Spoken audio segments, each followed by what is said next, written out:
Hello everyone! My name is Will the Chill, and some of you may know me by my legal name, Will Braswell. I would like to welcome you all to the talk, Introduction to Perl Data Types.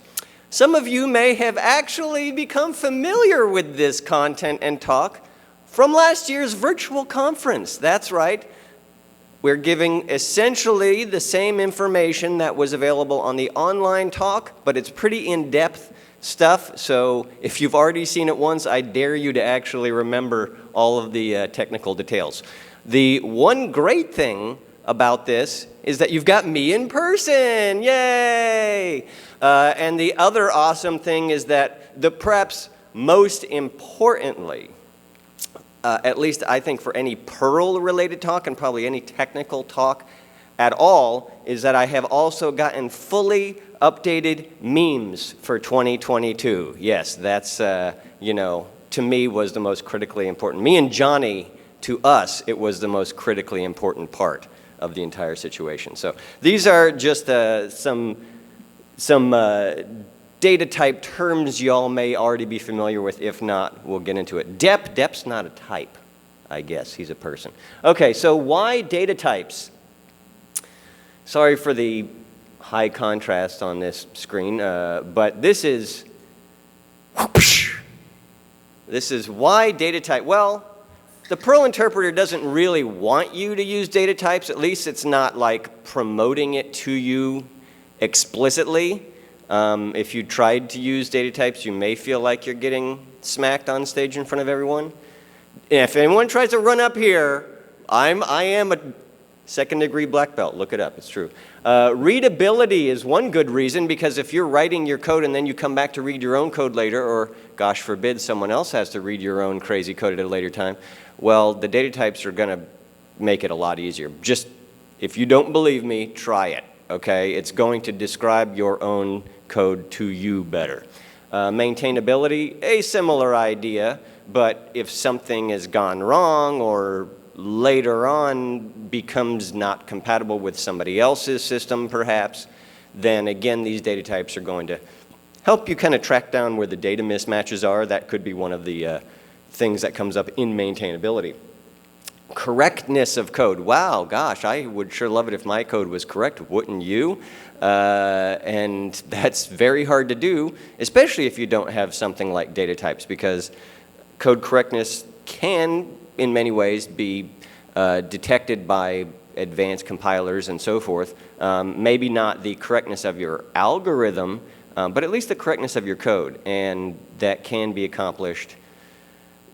It can be assisted. It can be definitely, it can definitely be done better if the computer has access to data types. Performance, wow, this is a huge one. I mean, it can create tremendous performance improvements. I mean, many times in some cases. The smallest I've ever seen was like 3 to 5 times performance increase. That was the least amount. I mean, think of what you would have to do it's normally impossible to get your code to run 3 to 5 times faster once you've actually done the work of using the right algorithm and libraries and so forth. But using data types and compiling it later on can actually give you way more than 3 to 5. The highest I've ever seen is like over 400 times. That's 40,000% speed increase. So y'all have probably heard this all before if you've ever heard me talk, but it's important. And best practices. Well, I mean, maybe not in the original book Perl Best Practices, or even necessarily in the Perl Critic, which I helped maintain, but it is a best practice for, I would say, any programming language. And if the language doesn't have data types, then it's going to automatically fail that best practice. Yes, I am a computer scientist, and I'm giving you this as my official expert opinion that you should be using data types as part of best practices. And many other reasons too. These are just the top most important reasons. Funny smelling fake type systems. There are so many fake type systems. In fact, there's all of the type systems that you will find except for one that I happen to create. That is what this talk is about. are fake in the sense that they do not actually access the underlying C data types. They're just some sort of either syntax sugar to make you feel cool, or there's something that's maybe special data types that have been created that are not the actual core data types in Perl that we're going to teach you about. So what are things that you need to know in order to know if this thing is a cigarette or something that's not a regular cigarette? Or how do you know if it's a real type system versus a fake type system? These are just concepts that you guys need to know going into this. Soft types versus hard types. Soft types would be something that you're suggesting to the computer or you're just commenting to the computer, whereas a hard type, you are requiring it and the code won't run without it, okay? Ad hoc versus engineered. An engineered type system is going to be something that's based off of the underlying machine language, the assembly code or the C code or whatever is the thing that's interacting with the computational hardware or the virtual equivalent thereof. Hey Dean, cool shorts, man. Join the club. Ad hoc data type systems would just basically be somebody that needs a few types and they sort of create a few and then they need a few more and they create a few more and then it coalesces into a bunch of data types that they call a type system. And it doesn't really have any correlation, or at least not a direct one-to-one correlation to what's going on in real life behind your Perl syntax sugar. Regular expressions versus C or C++ types. There's a lot of type systems that would use regular expressions to detect whether or not something matches a simple pattern and then make assumptions about its data type based on that. So for example, if you had a string that contained only numeral digits and not even a dot, then you might have a regular expression that could guess that it's an integer. Or if it had only numeral digits and one dot somewhere in there, then it could, again, use a regular expression to guess that this might be a floating point number, okay? And note I keep saying guess because the regular expression is just guessing what it is based on some pattern that it's trying to match. So you may need regular expressions at the very lowest level of lexical analysis, but you should not be using them to test for data types. So if you're, again, using the underlying C or C++ types, which you'll keep hearing me talk about because Perl is written in C, then you're not using regular expressions to test or guess anything. You're having to know for sure that this is an integer or a float or so forth. Slow versus fast, well, this is just what I mentioned before. The fake data type systems are not providing any optimization really or compilability. They're just there to make you feel good about yourself perhaps. Whereas the real type systems can be compiled and thus can run super fast. And the same thing I just said, interpreting most fake type systems that you find in Perl and even other dynamic languages are just being run through the interpreter and they're just checking things out at runtime. But real type systems have to put real type constraints, which all happen at compile time, and those are two very different things. Runtime for interpreted fake types and compile time for real compile types. These are just concepts. If you don't understand these concepts, then the rest of the talk doesn't make much sense. Okay, Drake knows that we don't really like C, but we do like Perl. I don't even know who Drake is. I assume he's some sort of musician or something, but he's a meme. So Perl really just has these three most important scalar data types that everything else can be constructed from once we combine these with the data structures we'll talk about in a minute. IV, NV, and PV. If you don't learn anything else from this talk, this may be one good thing to try and memorize and walk away from and then keep watching the talk over and over again until you learn more. But these are real types. So I'm here, if you've never heard of these three things before, this is your introduction to Perl data types. Oh, you see, that's the title of the talk right there. So clever. These are C structs. Okay, so if you know anything about programming in C, they're structures in C, and they contain real underlying C data types that can be accessed very quickly at compile time using C macros. So inside of each IV is an int. Okay, inside of each NV is something like a double floating point number, double precision, although that can be changed by messing with the Perl source code, I think, how you compile things and so forth. And then PV, which stands for pointer value, is a string. And that's because SV was already taken. It actually means scalar value, which is a generic struct that can represent any of these three things. So SV is a real thing, but it's not it's not an actual data type. It's a data type classification for these.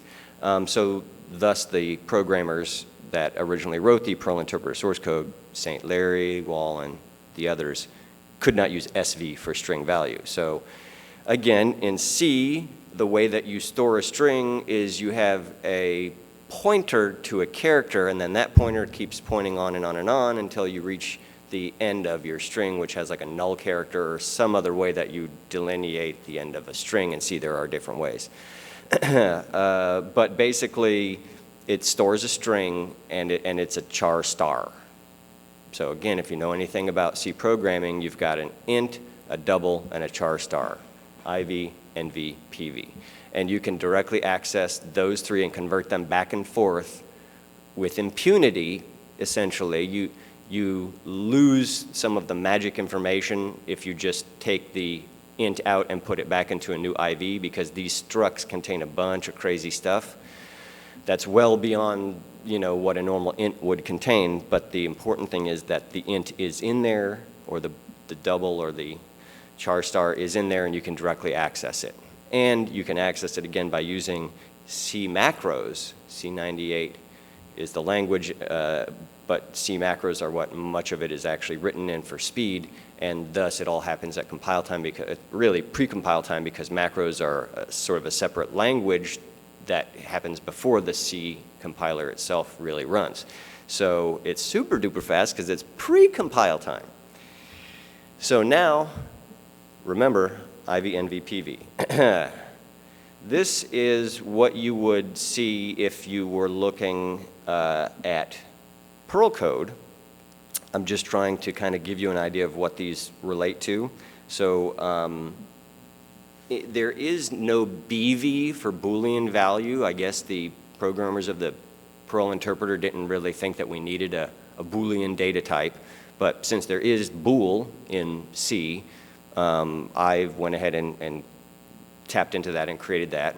I did not create a BV struct because that would only be necessary if I was trying to make the Perl internals edit or modify or utilize that. But since I'm only trying to make the compiler and end user application code utilize it, I don't have to create BV. But I do have to create Boolean, which relates to bool. Same thing for unsigned integer. There's no UIV, but I want to be able to use Booleans or unsigned integers or whatever, so I went ahead and implemented those as well. We already know that integer exists as an IV. The middle column here is what I named the Perl data types in the compiler. And I named them all lowercase, and I named them full words, not shortened concatenations or whatever, or acronyms or anything. So bool is Boolean, okay? Unsigned int is unsigned integer. Int is integer. Now, I did not write out GNU multi-precision integer because GNU itself is a recursive acronym, and it would have actually created a data type name that goes on forever. If you don't get it, look it up. GNU's not Unix. But I did implement access to the multi-precision integer, so this is an integer that has an arbitrary number of digits to it. NV we already talked about. That's called number, okay? That would be like a double if you were programming it directly in C. There is no CV for char value or character value, but we still want that, so we do have character implemented. And as mentioned, PV is a string. In C++, that would look like a standard string. In fact, these are what they're, the C++ types on the right side are the actual types that are implemented in the compiler. So these are actually primarily done using typedefs, which again is at pre-compile time, so it's ultra fast. You cannot get really any faster than that with any sort of high-level language.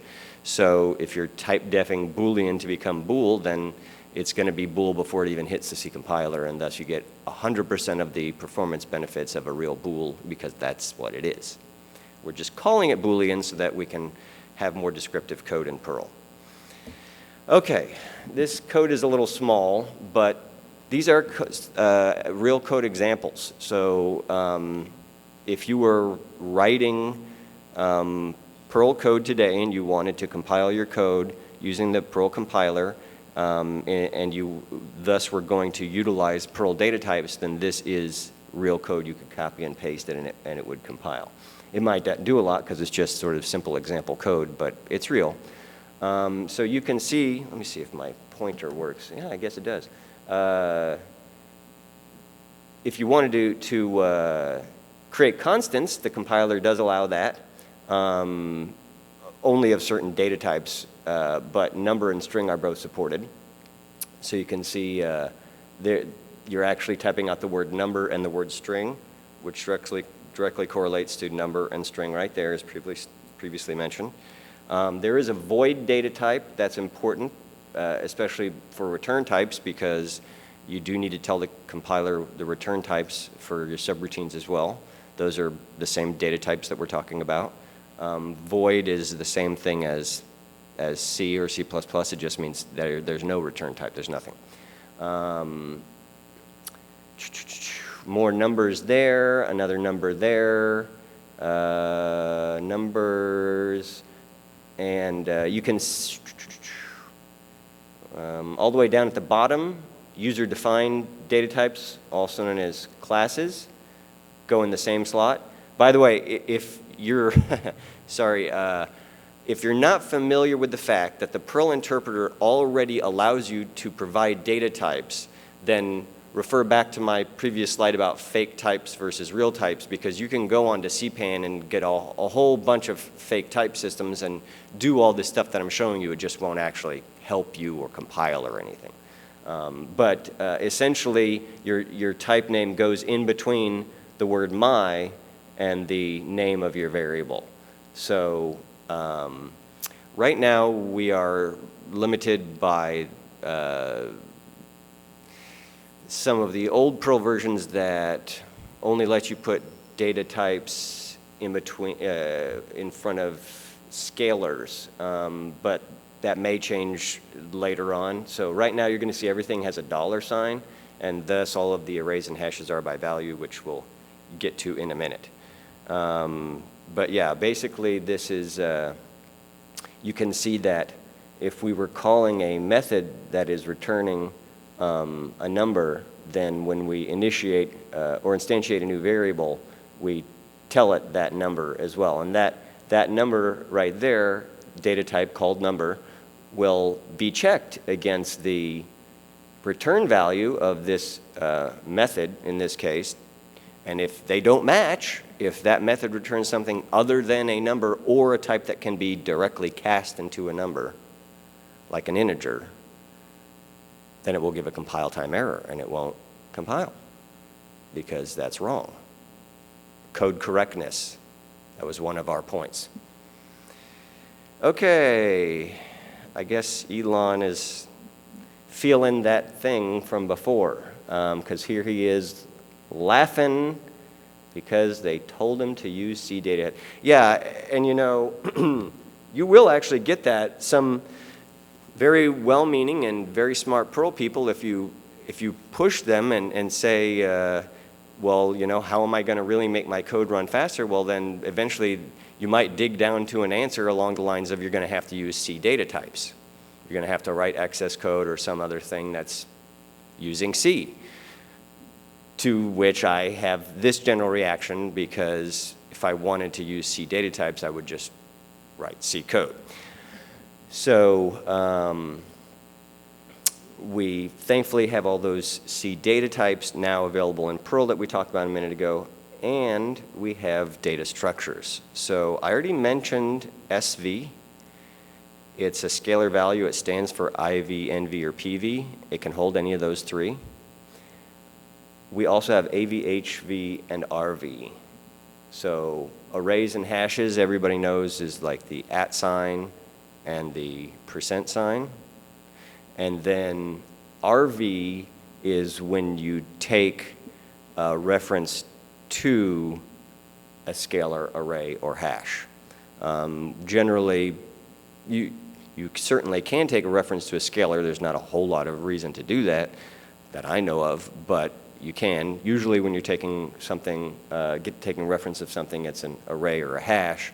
That way you can pass it by reference to other subroutines and methods instead of trying to pass things by value. So everything, again, we're going to talk about now is going to be arrays and hashes by reference because of limitations in both the compiler and the interpreter, but you'll see more about that on the updates to come slide. Okay, one-dimensional data structures. So these are going to be arrays and hashes. One-dimensional array, one-dimensional hash. On the top, you can see how you can take each of those 6 basic data types and compose them into a one-dimensional array data structure. The code on the right is the real C++ data structures, so we're using standard vectors. And the column on the left is what your data type will look like in Perl.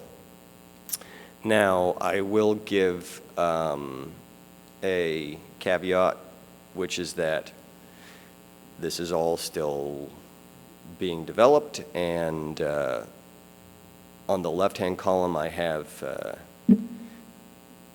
put the : scope operator in between the data type and the data structure. That's going to be part of the updates that are released in the next version of the compiler. Right now it's all underscores. And that's part of just me figuring out how to rewrite the whole Perl type system to make it actually work right, and figuring out that we needed composability in there as well. So you can see for hash refs, it's very similar, but instead of the standard vector for arrays, we're using the standard library's unordered map, which is what they call a hash. It's an associative array. That's the real word for hash, if you didn't know that. I think that other languages call it like a dictionary or maybe a map or something. This is an unordered map.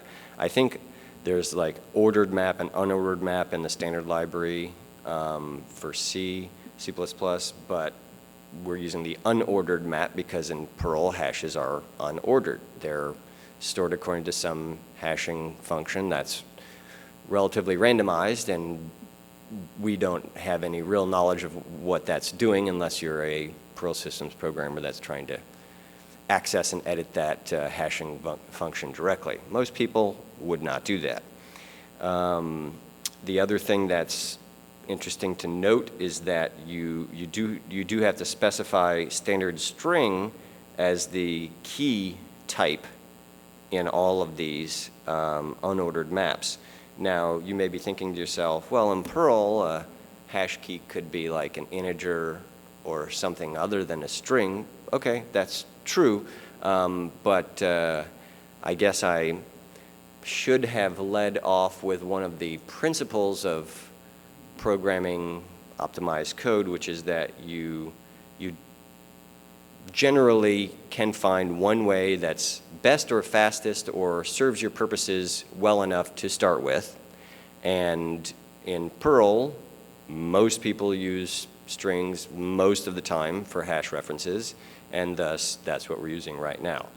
It certainly doesn't mean that we couldn't set up some way to give you the ability to use integers or whatever as a hash key, because you can see right here that we're hard coding standard string as the key type. So that could be changed to integer or int, whatever. So this is again kind of showing you what it looks like in Perl, the data type and data structure names on the left, and C++ on the right.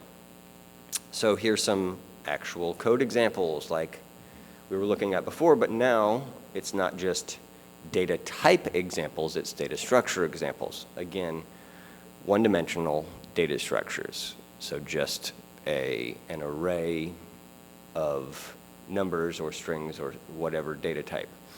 So the first two lines are valid. You can see that I've got integer underscore array ref. I mentioned that would be integer scope array ref in future versions, as we saw in a previous slide. If you want to instantiate an empty array, you can just provide nothing inside of the square brackets here. If you want to start it out with just one number, you can do that as well. Or you can put them all in there, whatever you like. You can also not instantiate it with any data during the declaration and then give it afterwards. That's still valid. If you want to print the value, you're going to have to stringify it. And I have implemented stringification routines for all of the data structures so far. I'll have to automate that at some point, again, as part of future upgrades. But basically, you just have a subroutine with the name of the type and then two and then a different type, very common template of data type conversion. But converting anything to a string is essentially what you need to print it out in a pretty print format. By doing so, you would receive the following line right here. It just looks exactly like the actual line of code above it, which is the point. So this line generates this, which is equivalent to here without the semicolon, I guess. But we want to make sure that the data is what we think it is, and it has the type that we think it has.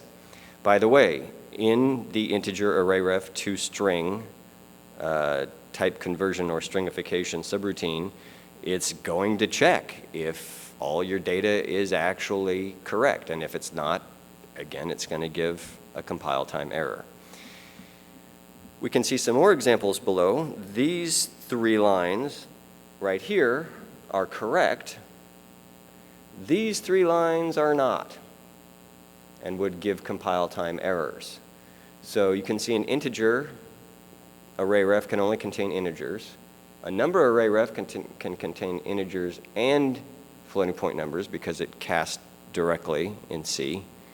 And a string can only contain strings.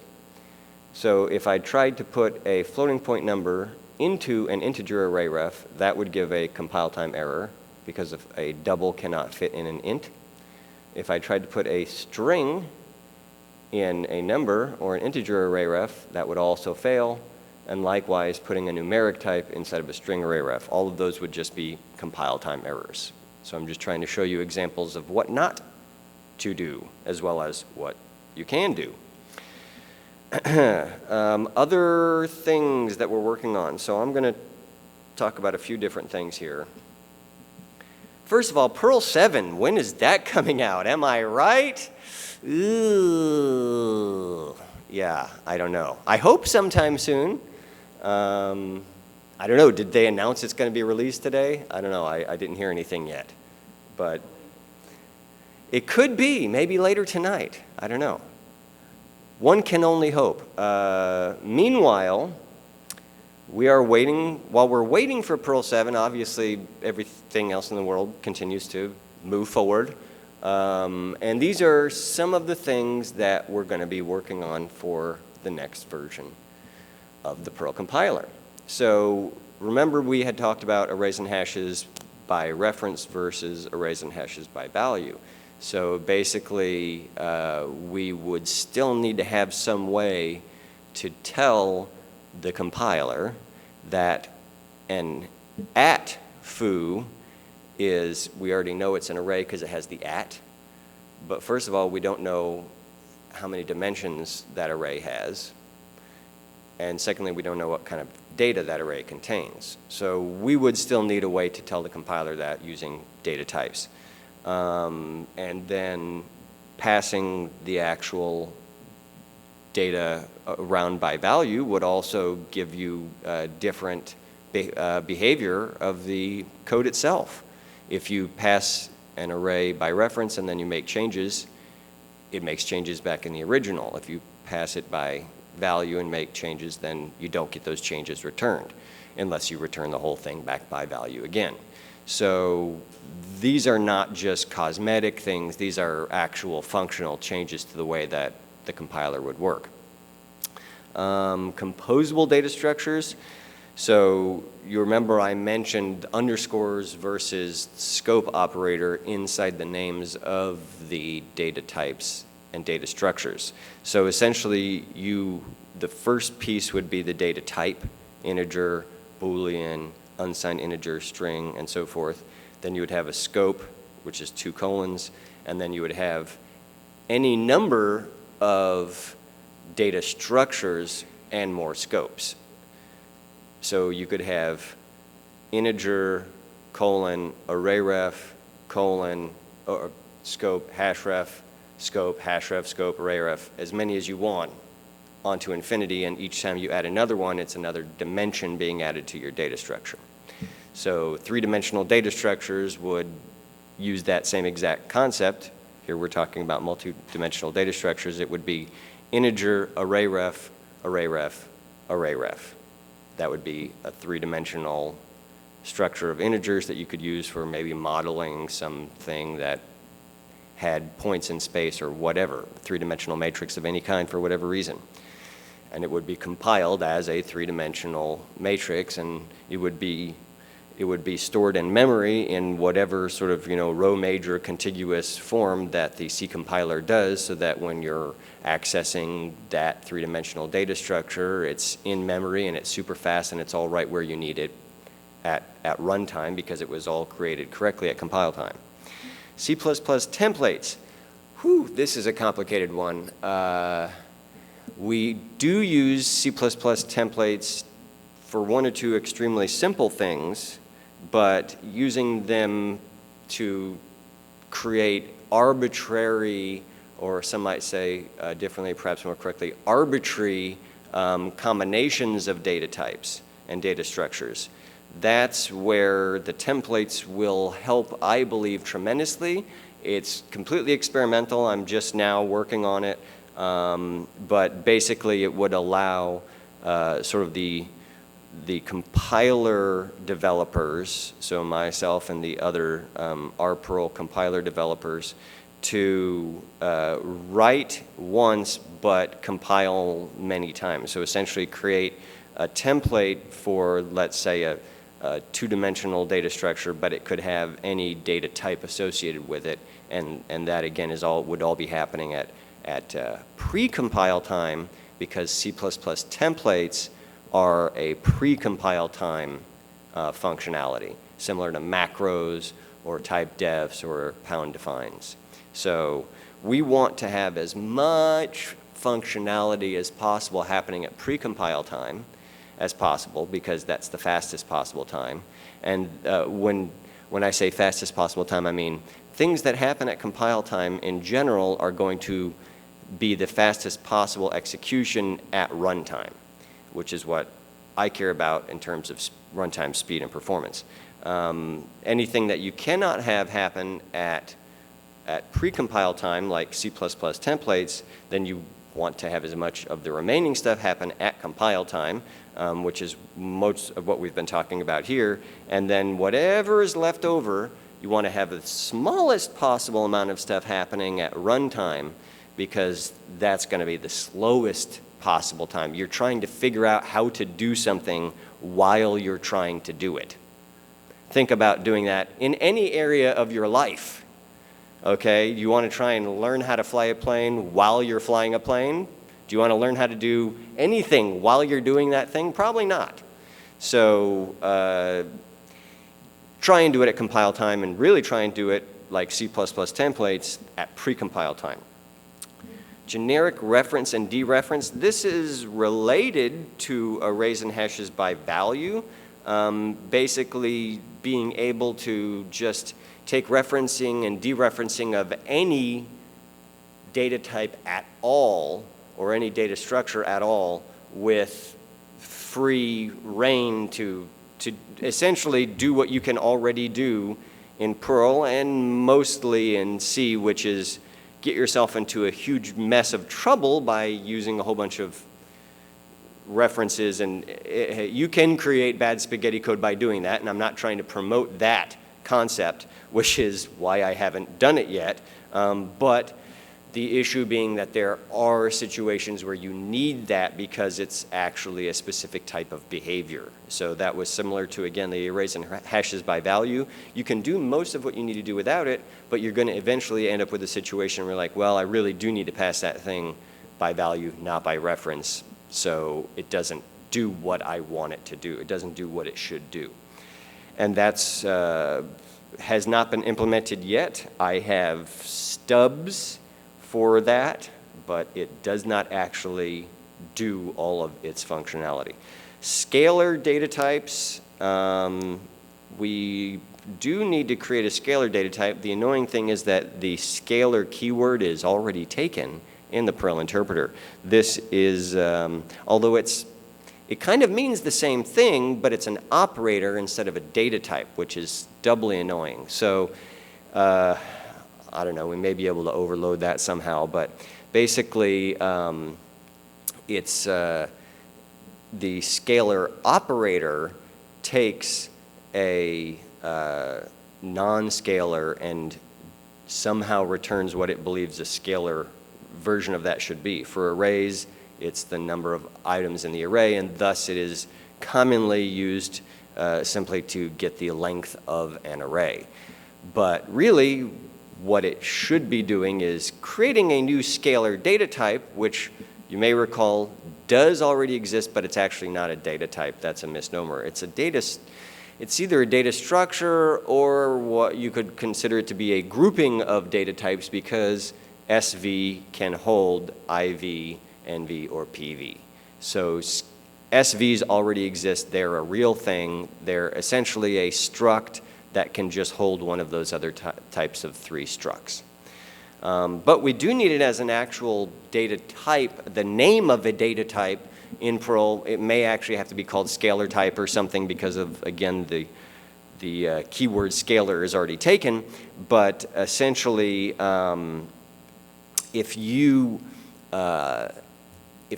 aren't sure which of those 3 scalar types your variable will contain, then you could just say my scalar $foo, and at least we will be able to tell a compiler that it's a scalar.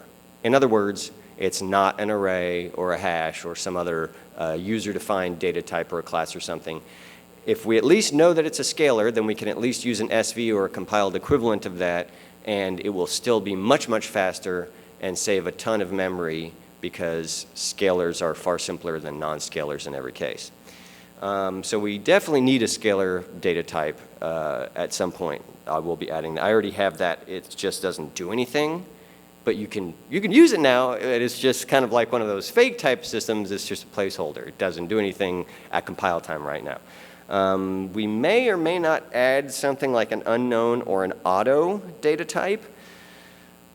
Unknown would specifically tell the compiler that we do not know and may actually not be able to know what a data type is. This would be something like if you're interfacing with someone else's code and their code is subject to change without notice, and you know it's going to change without notice because that person who's maintaining that other code is not using data types, or they are, but they just don't care what they return to you.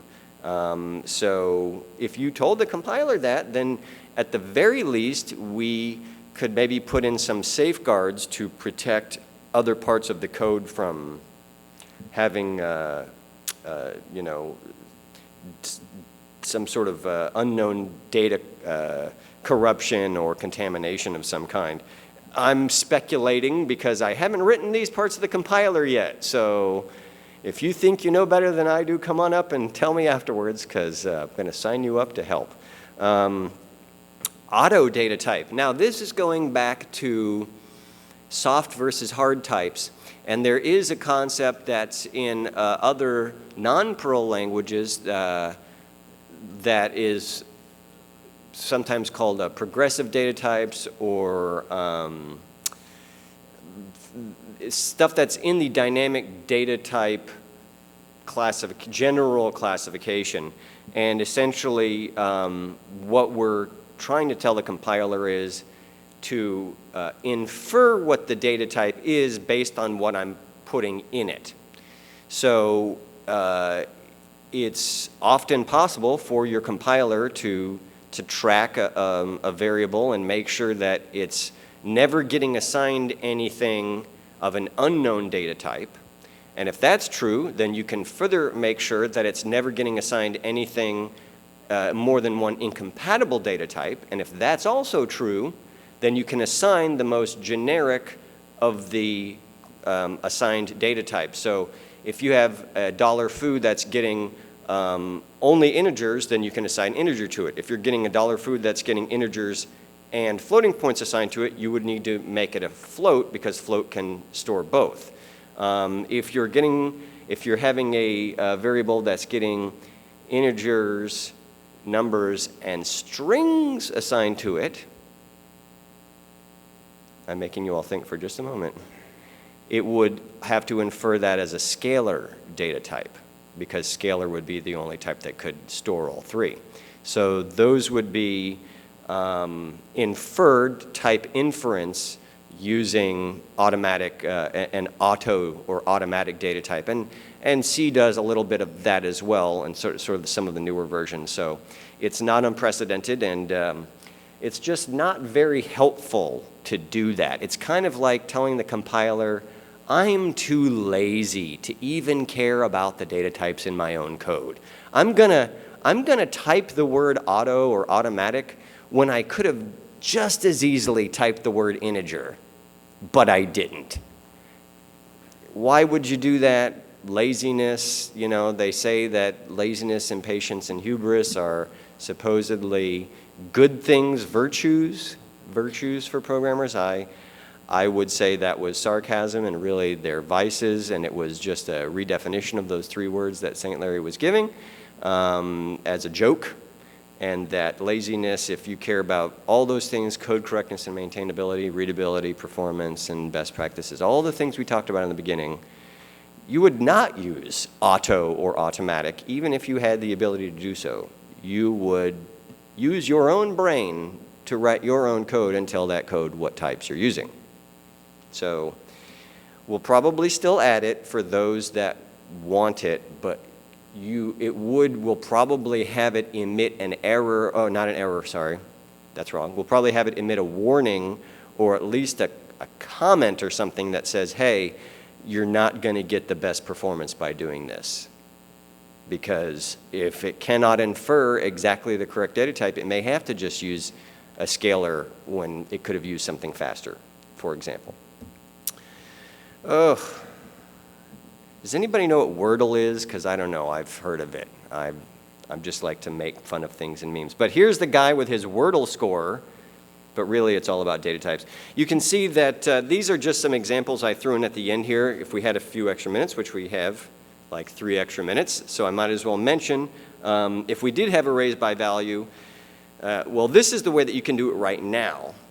Because unfortunately, Perl does not really like it if you put a data type in front of an @ sign. So we can't have my integer array ref @foo by value. It doesn't work right now. You can use the by reference without a data type, but again, that's not very helpful. So preferably you would put that data type in there. And you can get your code to run correctly by sort of circuitously storing something in a typed reference, and then for Operations that require the by value, like pop, you shouldn't be doing pop on a reference. It has to do by value.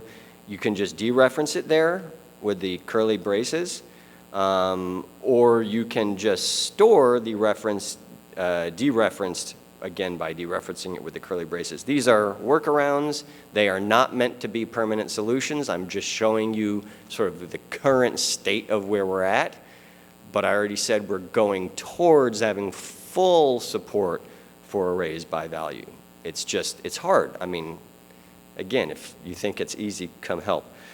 I'm not going to really try and get into this, but if you want to know how the multidimensional structures might look, well, it's a vector of a vector of a vector of an integer.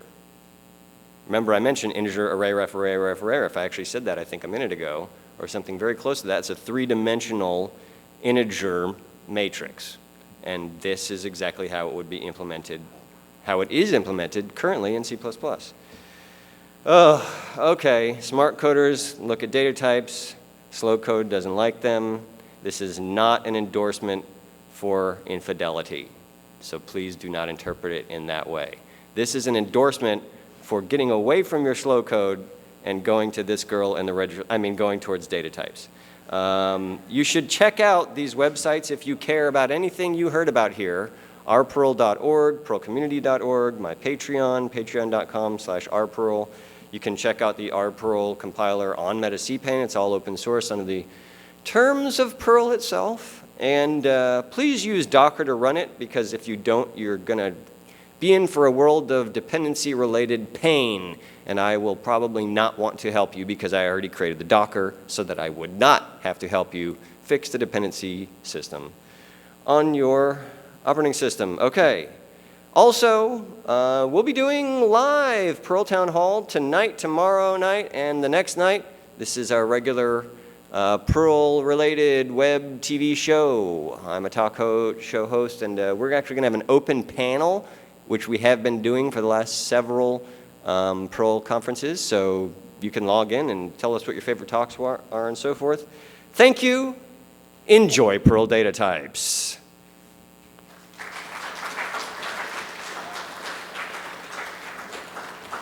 I believe I finished just on time.